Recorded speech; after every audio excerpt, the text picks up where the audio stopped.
Selamat datang kembali pemirsa. Selamat bergabung dengan channel Putut Al-Huda. Bersama saya sendiri Putut Al-Huda. Dalam beberapa menit ke depan saya akan membawakan berita terhangat terupdate di hari ini, yaitu politik dan artis. Silahkan tonton video ini sampai selesai agar tidak gagal paham.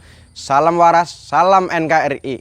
Kaleidoskop 2022, kapal restorasi diterjang, ombak, usai Nasdem dukung Anies Capres.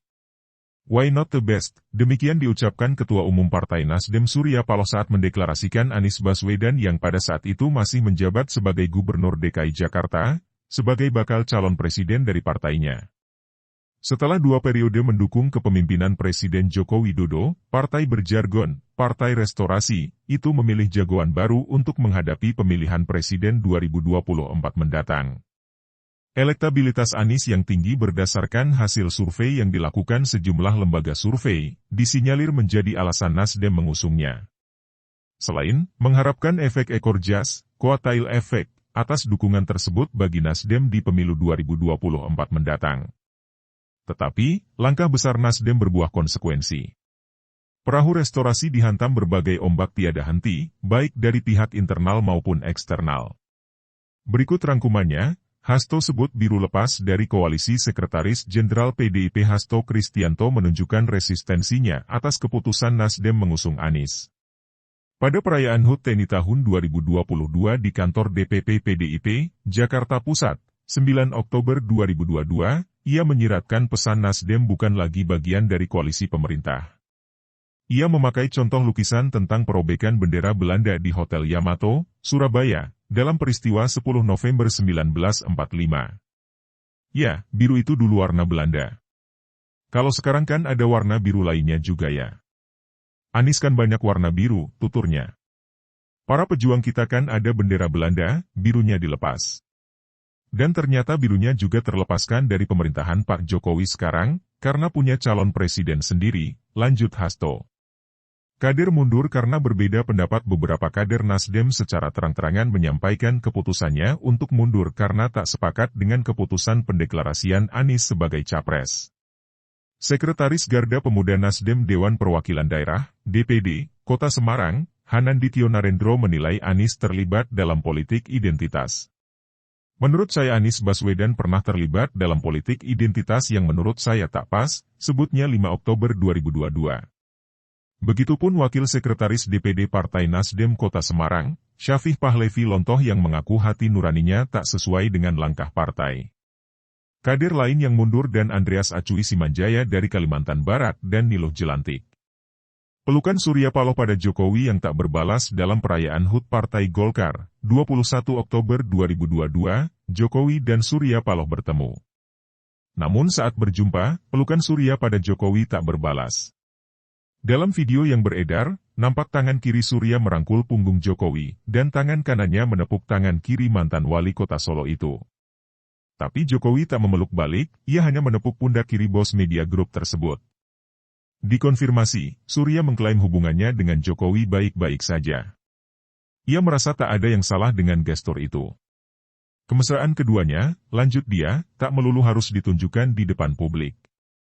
Kan enggak selamanya ditunjukin kemesraan kepada publik. Hubungan dengan presiden, baik, bagus, kata Surya ditemui di Nasdem Tower, sehari setelahnya.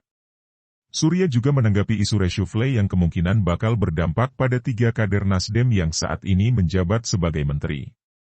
Ketiganya adalah Menteri Komunikasi dan Informatika, Menkominfo, Johnny G. Plate, Menteri Pertanian, Mentan, Syahrul Yassin Limpo, dan Menteri Lingkungan Hidup dan Kehutanan, LHK, Siti Nurbaya Bakar.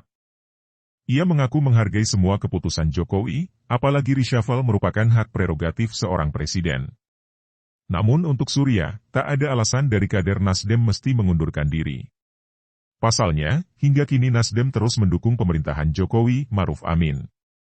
Enggak ada alasan bagi Nasdem untuk mundur kalau bukan dimundurkan. Apa alasannya bagi Nasdem? Pemerintahan ini dianggap baik oleh Nasdem. Pemerintahnya tampak dengan tingkat keberhasilan walaupun masih banyak kekurangan yang perlu juga akan diperbaiki, terangnya. Elektabilitas merosot. Keputusan Nasdem mencapreskan Anies nampak belum berdampak pada elektabilitas partai. Terbaru hasil jajak pendapat lembaga survei Saiful Mujani Research and Consulting, SMRC, mencatat terjadi penurunan elektabilitas Nasdem. Pada November 2022, Nasdem memiliki tingkat elektoral 4,8%. Angka itu turun menjadi 3,2% pada Desember 2022. Ya, buahnya, deklarasi Anies, jelas belum terlihat. Kalau survei sebelumnya juga kita peroleh di atas 4%, sekarang di 3,2%, kata Direktur Riset SMRC Denny Irvani dalam rilis yang ditayangkan di YouTube SMRC TV, Minggu, 18 Desember 2022. Menurutnya Nasdem juga belum menunjukkan kemajuan tingkat elektoral. Sebab elektabilitasnya malah merosot jelang pemilu 2024. Padahal hasil pemilu 2019 Nasdem mendapatkan 9,1% suara. Terbaru, survei yang dilakukan Carta Politika, turut menunjukkan hasil yang sama. Elektabilitas Nasdem hanya 4,3%, meskipun telah melakukan konsolidasi ke daerah usai mencalonkan Anies. Kondisi ini nampak berbeda dibandingkan dengan Demokrat dan PKS. Meski kedua partai ini tidak melakukan konsolidasi ke daerah, elektabilitas keduanya merangkak naik. Bahkan, Direktur Eksekutif Carta Politika Yunarto Wijaya menyebut, Demokrat kini cenderung imbang dengan Golkar dan PKB dalam selisih margin of error. Anies belum tentu melenggang. Anies sendiri belum tentu dapat melenggang dalam kontestasi elektoral mendatang. Pasalnya Nasdem tak memenuhi ambang batas pencalonan presiden atau Presidential Threshold, PT, sebesar 20% kursi DPR RI atau 25% suara sah nasional. Berdasarkan pemilu 2019, Nasdem hanya mendapatkan 12,6 juta suara atau 9,05% suara sah nasional, dan 59 kursi parlemen RI. Mestinya PT 20% kursi DPR setara dengan perolehan 115 kursi dari total 575 kursi parlemen. Artinya Nasdem butuh berkoalisi dengan parpol lain untuk memenuhi PT itu. Namun pembentukan koalisi bersama Partai Demokrat dan Partai Keadilan Sejahtera, PKS, tak kunjung terwujud. Mulanya Nasdem menginginkan deklarasi dilakukan 10 November lalu. Tapi hal itu dibatalkan. Ketua DPP Partai Nasdem Willy Aditya mengklaim batalnya rencana deklarasi karena persoalan teknis. Ia memastikan tak ada perpecahan antara tiga calon mitra tersebut. Bisa dipastikan 10 November tidak jadi deklarasi bersama. Karena memang satu, PKS akan rapat Majelis Syuro itu akhir tahun Desember, jelas Willy ditemui di Kompleks Parlemen Senayan, Jakarta, 7 November 2022. Kedua Mas Ahaye, Agus Harimurti Yudhoyono, dan kawan-kawan baru pulang sekitar 10 November, imbuhnya.